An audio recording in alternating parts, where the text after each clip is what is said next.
beautiful people.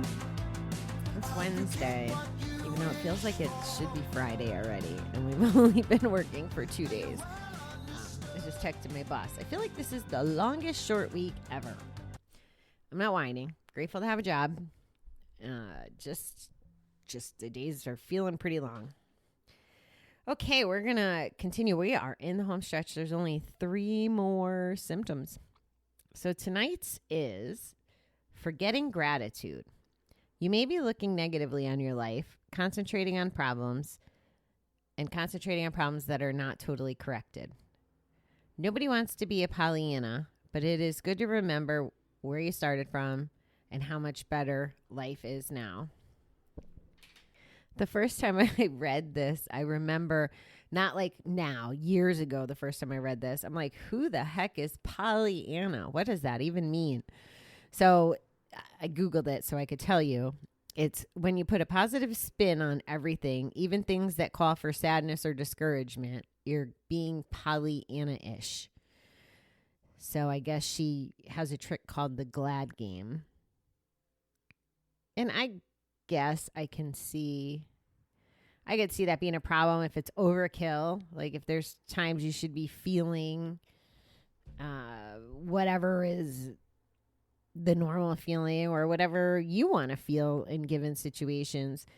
I don't expect anybody to be happy-go-lucky all the time. You guys see that I'm not. I try to be, and I try to be when I get on the air and talk to you, but I'm not even perfect at that every day. It's a struggle sometimes.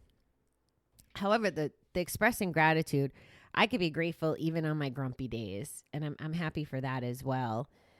It could be a challenge, and it's taken a lot of practice, and again, not perfect, still have to work at it a lot of times, and some days I can't snap myself out of it. Like I said, you've experienced them, but what can we be grateful for?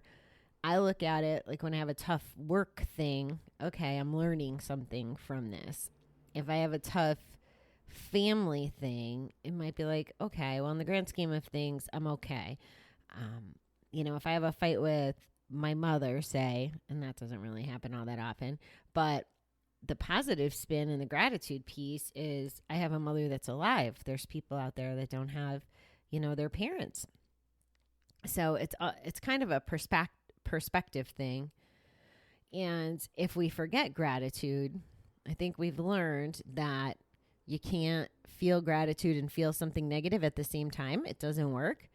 So if we start forgetting gratitude, and this is why I'm guessing it's on here as a potential symptom or a symptom for potential relapse, is if we're not practicing gratitude, what are we practicing? We're probably in a negative space.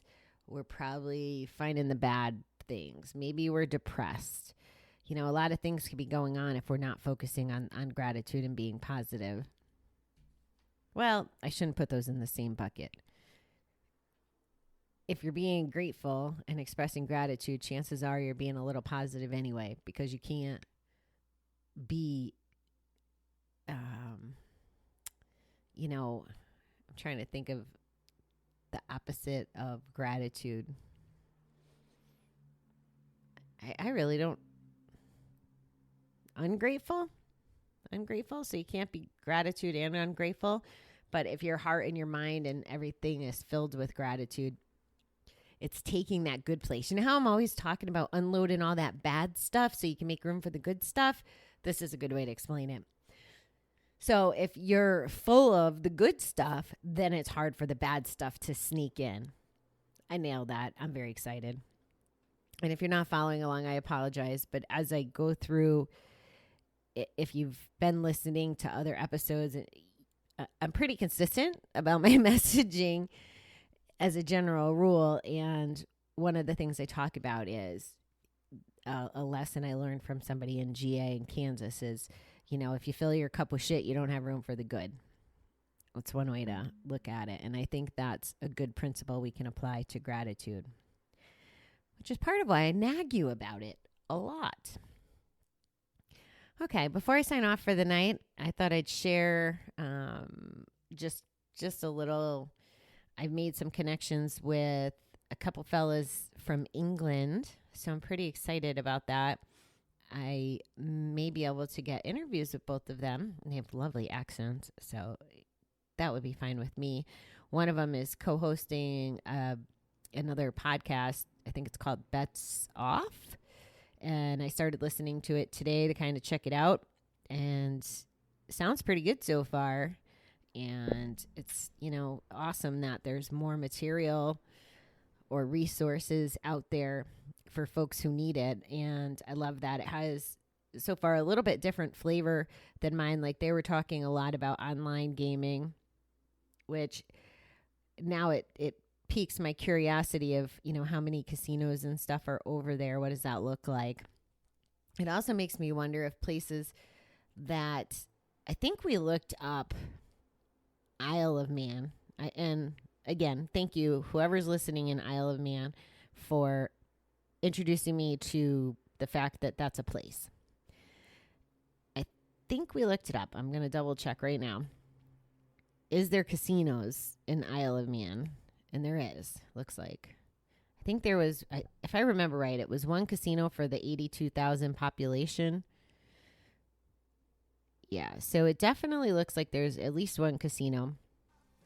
And I bring this up because I don't know if that's what makes the online betting more prevalent. All the more reason to have them on here so we can chat and we can learn from them. Okay, beautiful people, have a marvelous night. I'm going to go get smarter. At least I hope so.